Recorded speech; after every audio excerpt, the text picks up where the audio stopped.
بسم اللہ الرحمن الرحیم۔ آج ہم گفتگو کریں گے ملک پاکستان کے بارے میں کہ ایسا ملک ہے جو کلمے کی بنیاد پر بنا، لا الہ الا اللہ محمد الرسول اللہ صلی اللہ علیہ وآلہ وسلم۔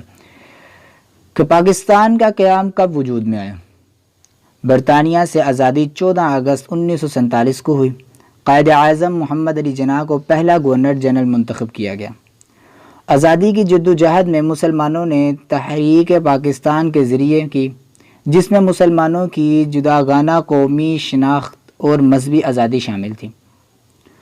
علماء کرام کا اس میں جو کردار ہے، دیوبندی، بریلوی اور دیگر مکاتب فکر کے علماء نے تحریک پاکستان کی حمایت کی، جیسے مولانا اشرف علی تھانوی رحمہ اللہ تعالی، مولانا ظفر احمد عثمانی، مولانا شاہ احمد سعید رحمہ اللہ تعالی اور دیگر علماء نے مسلمانوں کو اتحاد اور جہاد کی تلقین کی۔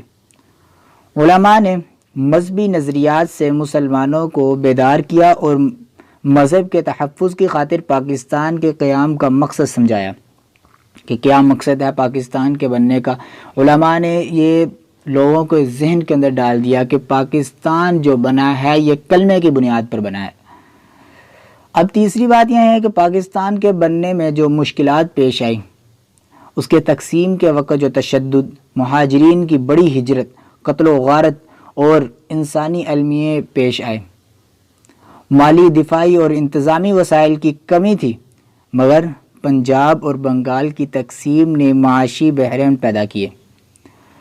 کامیابی قیادت کے باوجود ملک کو اب گلوبل سطح پر شناخت دلوانا ایک بہت بڑا چیلنج تھا۔ اب یہ چیلنج کیا تھا کہ یعنی پاکستان بنانے میں قائد اعظم اور لیڈرز نے کامیابی سے ملک قائم کیا، مگر دنیا کے بڑے ملکوں اور اداروں میں پاکستان کو پہچان اور احترام دلوانا یہ آسان نہیں تھا۔ جیسے نئے ملک کو سفارتی، سیاسی اور اقتصادی اعتبار سے مضبوط بنانا ایک بڑا چیلنج تھا، کیونکہ نئی ریاست کو بین الاقوامی سطح پر تسلیم کرانا اور اپنا مقام بنانا یہ ایک چیلنج سے کم نہیں تھا۔ اب یہاں بات آتی ہے کہ 14 اگست 2025 جو اب چل رہا ہے، کہ ان پچھلے سالوں میں بھی کیا ہوا اور اب بھی کیا ہوگا، کہ آزادی کو، خوشیوں کو کچھ لوگ شور شرابے، ہارن بجاتے ہیں، بیہودہ اور غیر شرعی سرگرمیوں میں ضائع کر دیتے ہیں۔ یہ رویے عوام کو ادب اور اخلاقی اور اسلامی تعلیمات کے خلاف ہیں۔ چند لوگ شرعی حدود کو پامال کرتے ہیں، بے حیائی، فحاشی اور گندی رسم و رواج اپناتے ہیں جو قوم کی عزت کو نقصان پہنچاتی ہے اور ملک کی عزت کو بھی نقصان پہنچاتی ہے۔ اب 14 اگست کو شرعی احکامات اور اخلاقیات اس میں کیا کرنی چاہیے؟ 14 اگست میں اسلام میں ہر طرح کے فحاشی اور بے حیائی کے کام سے سختی سے منع کیا گیا ہے۔ غیر ضروری شور شرابہ اور جھوٹ اور گندگی کے اعمال اور گناہ اور معاشرتی بگاڑ سے روکا گیا ہے۔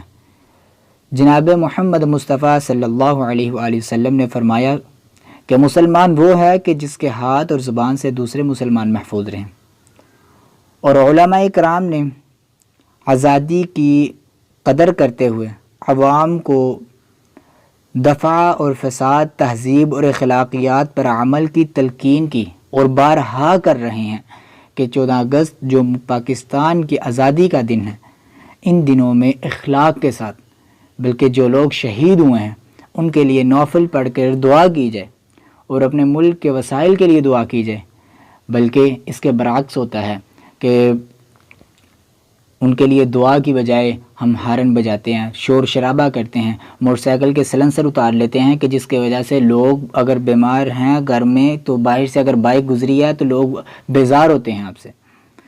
اب خلاصہ ایک میں دوبارہ پھر بتا دیتا ہوں کہ آپ حضرات کے ذہن نشین کے لیے کہ پاکستان کے قیام میں علماء نے اتحاد، قربانی اور مذہبی رہنمائی دی۔